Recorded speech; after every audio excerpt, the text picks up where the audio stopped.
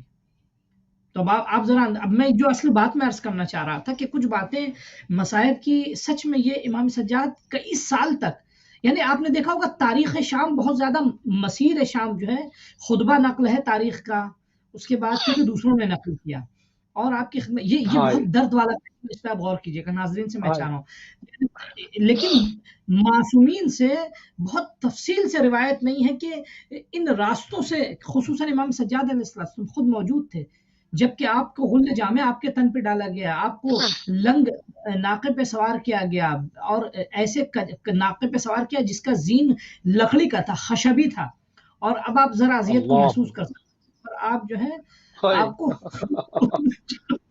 اللہ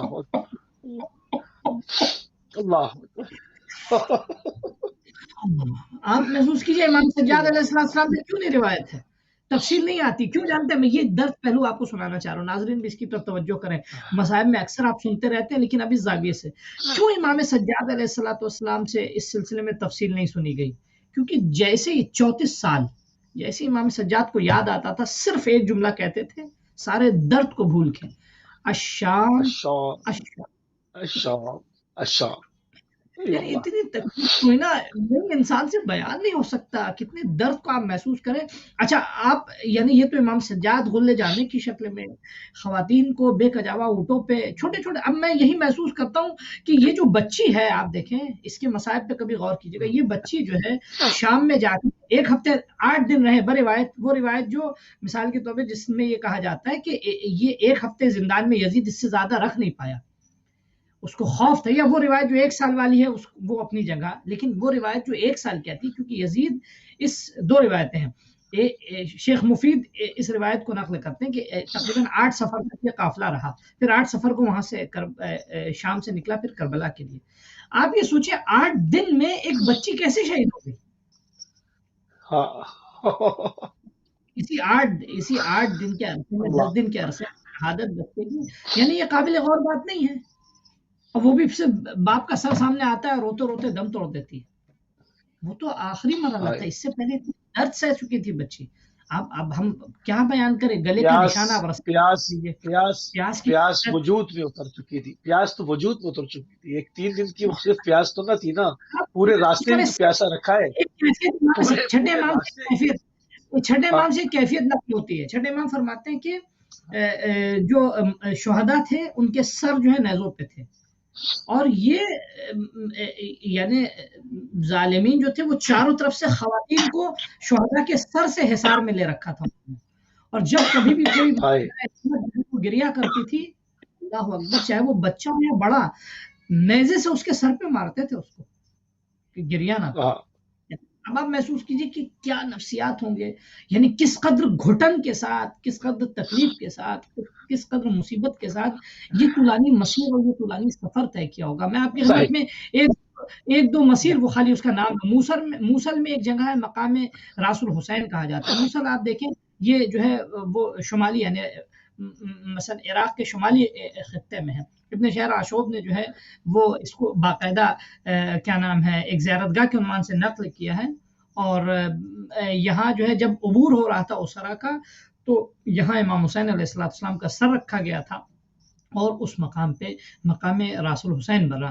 اس کے بعد آپ کی خدمت میں عرض کریں جب بلد سے گزرا ہے تو وہاں عمرو بن حسین ہے، وہاں بھی جو ہے بعض لوگوں نے اس کو نقل کیا ہے کہ امام حسین علیہ السلام یعنی جن جن مقامات پہ سر امام حسین کا رکھا گیا، یعنی حنانہ سے لے کر حنانہ کے بعد آپ کی خدمت میں، اور معجزات بھی جہاں جہاں بھی سر رکھا گیا وہاں معجزات مستقل نمایاں ہوئے۔ میں ایک مقام اور تاریخ میں ملتا ہے آپ کی خدمت میں عرض کریں کہ راستے میں جب یہ کاروان جا رہا تھا تو شیخ مہدی اشتہاردی نے مرحوم نے سونام اہل محمد میں اس کو دوسرے حوالوں سے نقل کیا ہے۔ وہ فرماتے ہیں کہ ایک مقام پہ امام حسین علیہ السلام کا نیزے پہ جو سر تھی وہ نیزہ زمین پہ گڑ گیا اور وہ آگے نہیں بڑھا، اللہ اللہ، وہ آگے نہیں بڑھتا۔ تو لوگوں نے سپاہی یزید نے لاکھ کوشش کی، وہ آگے نہیں بڑھ پا رہا، تو اب امام سجاد علیہ السلام کے پاس تازیانہ لے کے بڑھتا ہے، یہ کہتے ہیں کہ اپنے بابا کے سر وہ کیوں آگے نہیں بڑھ رہا ہے، اس کو آگے بڑھنے کے لیے امام سجاد جب نزدیک آتے ہیں، جملے مقتل کے نزدیک آتے ہیں تو امام حسین علیہ السلام اس سے ایک چیز اور ظاہر ہو رہی ہے نا، مطلب وہ یہ اس ریلیشن کو سمجھتے ہیں کہ ہم نے جس شخصیت کا سر کاٹا ہے یہ کلام کو سن رہا ہے، یہ چیز سمجھ رہے ہیں، یہ ملائن سمجھ رہے ہیں یہ بات، یہ سب جانتے تھے ملائن۔ جیسے آئے امام سجاد مقتل کے جملے ہیں کہ باقاعدہ امام سجاد نے امام حسین کے سر کی طرف دیکھا، آپ کے آنکھوں سے اشک جاری تھا، ٹھیک ہے، امام حسین نے گویا امام سجاد سے خطاب کیا، اب یہ معجزاتی خطاب ہے کہ بیٹا راستے میں میری بیٹی گر گئی،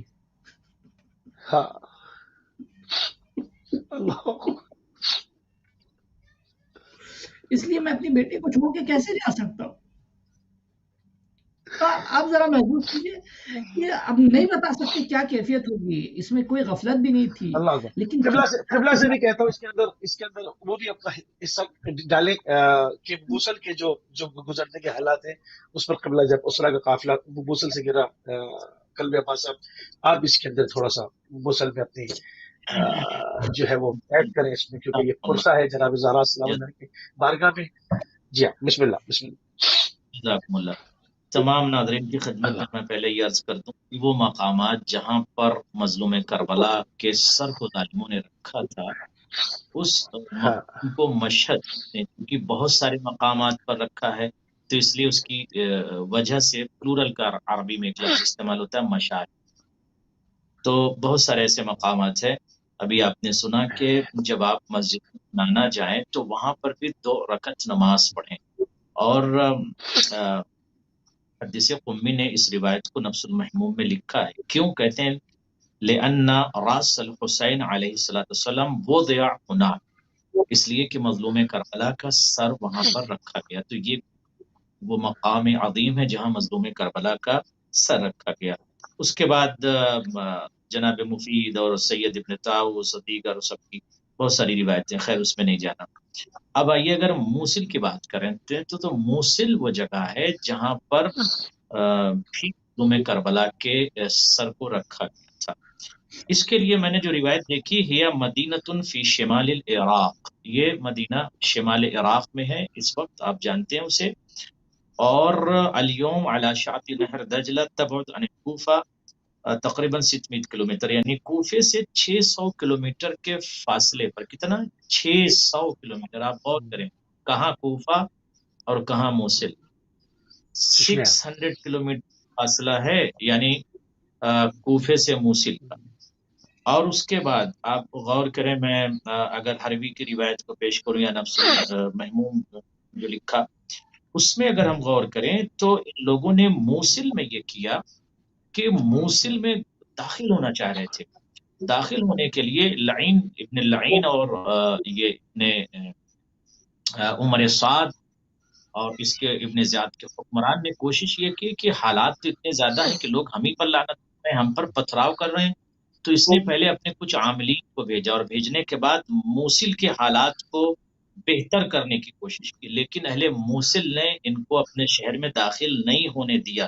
تو اس کے بعد روایت کی تھی بل ینزلوا خارجها بل ینزلوا خارجها ويتقون من غیر ان يدخلوا فيها، یعنی موصل میں یہ بالکل اس میں داخل نہیں ہو پائیں، کہاں ٹھہرے فنزلوا ظاہر البلد على فرسخین، یہ جو ہے جو موصل ہے، موصل سے ایک فرسخ کے فاصلے، وہ موصل ہی کا علاقہ کہلائے گا، لیکن اہل موصل نے ان کو داخل نہیں ہونے دیا۔ ان کو پتا چلا کہ یہ جناب فاطمہ سلام اللہ علیہ کے بیٹے کو قتل کر کے آئے، یہ مولائے متقیان کے بیٹے کو قتل کر کے آئے ہیں، یہ وارث شریعت کے فرزند کو قتل کر کے آئے ہیں، یہ حضرت زینب کے فرزندوں کے قاتل ہیں۔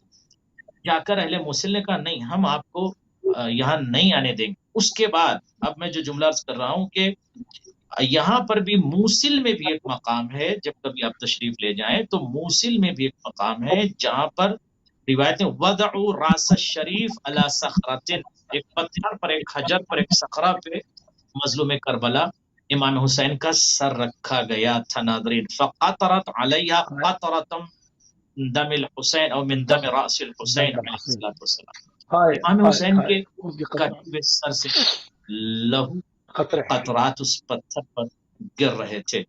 اور یہاں تک روایت کے جملے ہیں کہ روز عاشورہ آج تک، فی یوم عاشورہ آج تک بھی روز عاشورہ وہاں پر وہ حجر، وہ پتھر لہو ہو جاتا ہے۔ یہاں پر یہ بھی اس میں بھی قبلہ ایک معجزہ ہے نا، یہ کہ یہ سر کربلا میں کاٹا گیا، راستے بھر آیا، مگر جہاں پر خدا کو منظور ہے وہاں پر قطرات جاری ہوئے، ورنہ یا تو خون اگر بہ رہا ہو تو بہ کے ختم ہو جاتا ہے، یعنی اگر خون بہ رہا ہے تو بہ کے ختم ہو جائے گا۔ مظلوم کے خون نے عالم بشریت کو اپنی مظلومیت کا اعلان جگہ جگہ پہ کیا ہے، ان لعینوں کو بیدار کرنے کی، عالم بشریت کو پیغام دینے کے لیے، کبھی حنانہ میں، کبھی موصل میں، کبھی حلب میں، کبھی دیگر مناطق میں۔ اب اگر میں تھوڑا سا اور آگے بڑھتا ہوں تو میں ناظرین کی خدمت میں عرض کرنا چاہتا ہوں، جی ایک ایک لفظ پر غور کر لیں۔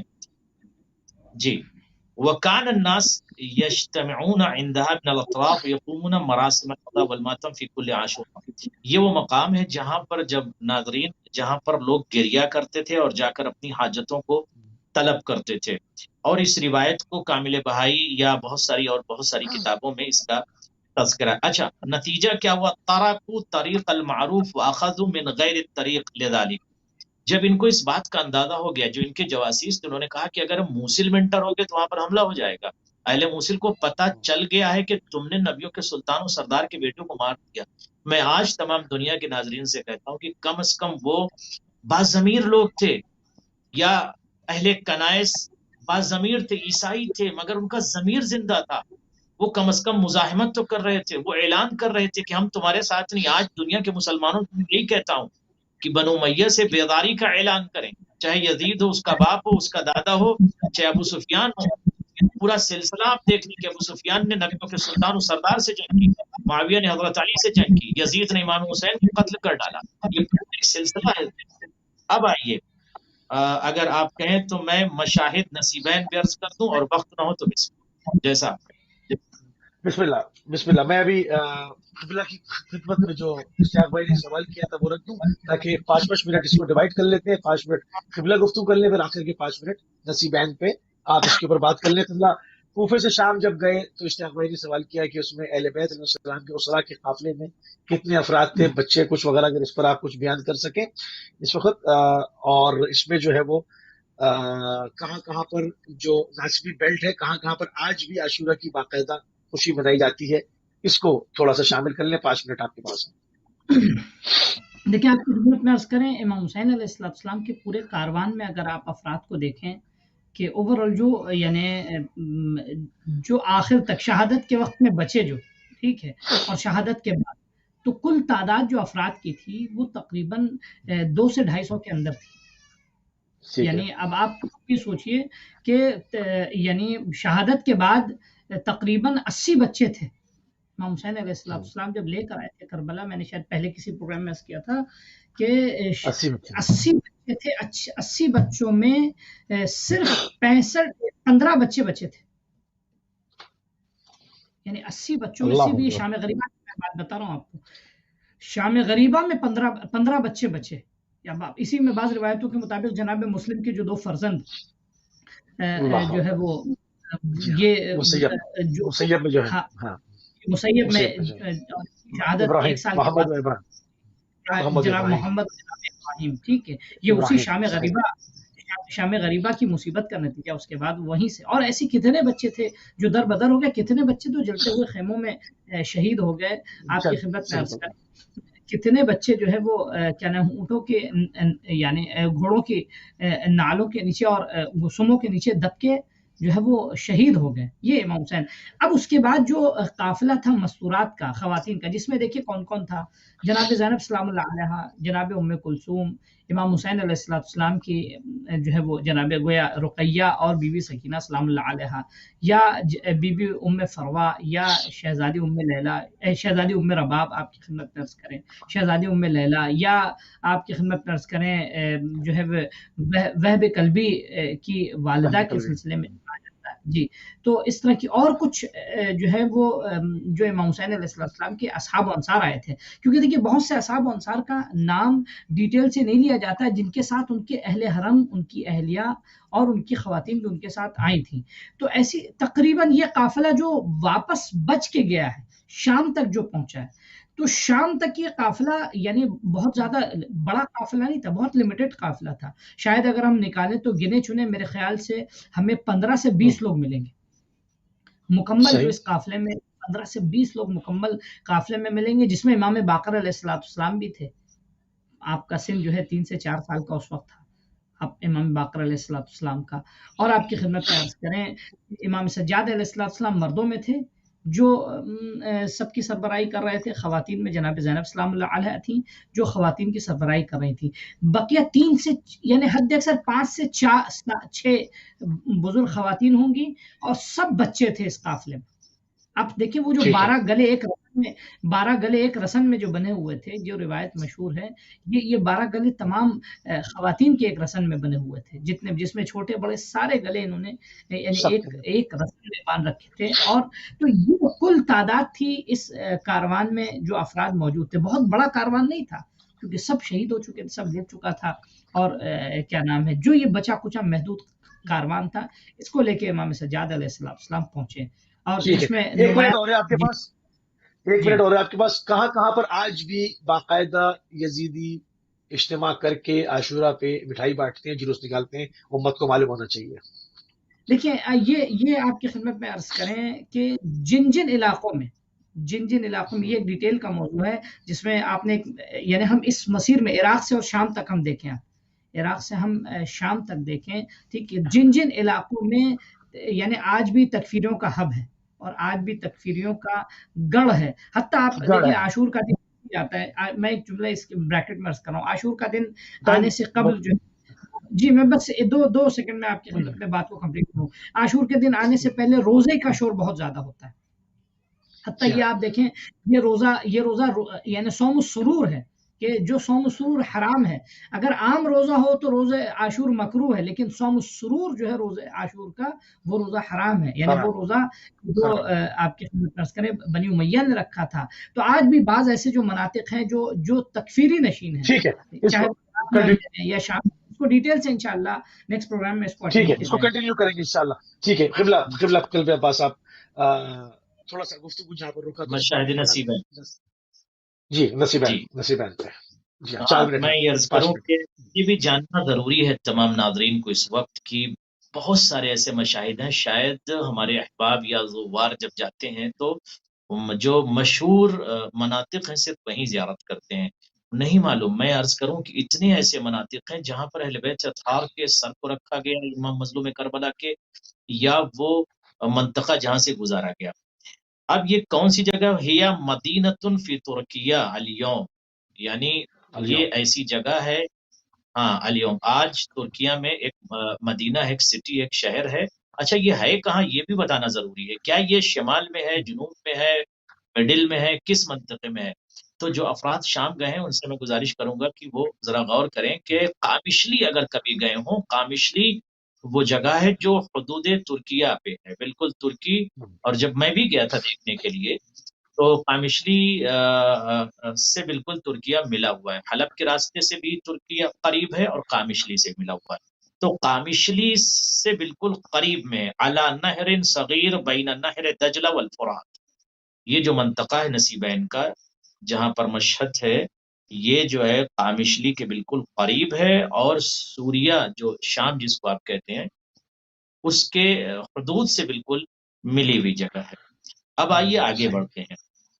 ایسا مقام ہے جہاں پر مسجد زین العابدین علیہ الصلوۃ والسلام ہے. جب کبھی آپ جائیں تو آپ کو وہ جگہ آج بھی موجود ہے. میں نے خود زیارت کیا وہاں جا کر، امام زین العابدین علیہ الصلوۃ والسلام کی مسجد. ایک نمبر 2 مشہد راس الحسین علیہ الصلوۃ والسلام فی عہد اسواقها حيث علق الراس الشریف فی طریق الموقع الى الشام. روایت کے جملے ہیں کہ ایک مقام وہ بھی ہے وہاں پر، جب کبھی آپ جائیں تو سوق کے اندر ایک مشہد ہے، ایک مقام ہے، ایک جگہ ہے جہاں پر مظلوم کربلا کا سر رکھا گیا تھا. تیسری جگہ آئیے آگے بڑھتے ہیں، مشہد النقطہ، یہ بھی وہاں پر ہے. یعنی جب کبھی آپ تشریف لے جائیں اس منطقے میں، اس علاقے میں، تو یہ 3 جگہیں ایسی بہت اہم ہیں. پہلی جگہ میں نے عرض کیا نصیبین، جو میں عرض کر رہا ہوں مشاہد نصیبین میں عرض کیا میں نے، یہ مدینہ ہے ترکیہ کے اندر اور بالکل قامشلی سے ملا ہوا ہے. مسجد زین العابدین ہے، مشہد راس مولا حسین ہے، مشہد النقطہ ہے. یقال انه یوجد او انه من دم راس الحسین علیہ السلام او حتی ذکر القمی فی نفس المحموم. نفس محموم میں علامہ قمی نے اس منظر کو نقل کیا ہے کہ مظلوم کربلا پر جو لہو جاری ہوا تھا، جو خون جاری ہوا تھا. یہ میں عرض اس لیے کر رہا ہوں کہ بار بار اگر آپ دیکھیں کہ کربلا سے لے کر کوفے تک کلام کرنا، کوفے سے لے کر شام کے راستوں میں کلام کرنا، پھر بار بار مظلوم کربلا کا خون جاری ہونا. ترکیہ میں بھی مظلوم کربلا کے راس سے، سر سے کٹے ہوئے سر سے خون نکلنا. شام میں بھی میں انشاءاللہ کل عرض کروں، شام میں بھی وہ منطقہ، وہ حجر، وہ پتھر موجود ہے جہاں پر مظلوم کربلا کا سر رکھا گیا تھا. اس کے بعد لما وصلوا الی نصیبین، اب یہاں پر جب یہ لوگ پہنچے، یہ واقعہ بہت اہم ہے. صرف 1 منٹ عرض کر دوں گا، میں 1 منٹ سے زیادہ نہیں لوں گا. ظالم فاراد الملعون الذي كان معه راس الحسين عليه الصلاه والسلام ان يدخل البلد فلم يطيع فرسا. اب جب یہاں پر ہمیں غور کرنے کی ضرورت ہے کہ جب اس ملعون نے کوشش کی کہ ہم بلد میں داخل ہو جائیں، اور اس نے بہت ساری سواری کو فبدلہ بفرس آخر، پھر اس نے دوسرے جو ہے فرس کو بدلا، یعنی گھوڑے کو بدلا، تیسرے گھوڑے کو بدلا، چوتھے گھوڑے کو بدلا، بہت سے اس نے گھوڑے کو بدلا کہ یہ داخل ہو سکے، مگر کوئی بھی سواری راضی نہ ہوئی. یعنی خود فرس، خود گھوڑا بھی مظلوم کربلا پر گریا کر رہا تھا، راضی نہ ہوا. اب یہاں پر جو اہم بات عرض کرنا چاہتا ہوں، یہاں تک کہ مظلوم کربلا کا سر جو ہے وہ ایک شخص کے ہاتھ میں آ جاتا ہے، یعنی وہ سر مظلوم کربلا. فاخذہ ابراہیم الموصلی، اخذہ ابراہیم الموصلی، ابراہیم موصلی نے پھر اس سر کو لیا. ناظرین چونکہ وقت ختم ہو رہا ہے، پھر انشاءاللہ کل آپ کی خدمت میں ان تمام مناظر کو تفصیل سے عرض کریں گے کہ نصیبین کے بعد پھر کیا کیا مناطق گزرے. انشاءاللہ پروردگار آپ سب کو سلامت رکھے. السلام علیکم ورحمۃ اللہ وبرکاتہ. جزاک اللہ. قبلہ اپنے دونوں مہمانان گرامی کے انتہائی مشکور اور ممنون ہیں، جناب علامہ سید قلبی عباس رضوی صاحب اور علامہ مرزا عسکری حسین صاحب کویت سے ہمارے ساتھ شامل ہوئے. ہمارا موضوع آل رسول، کربلا، کوفہ اور شام.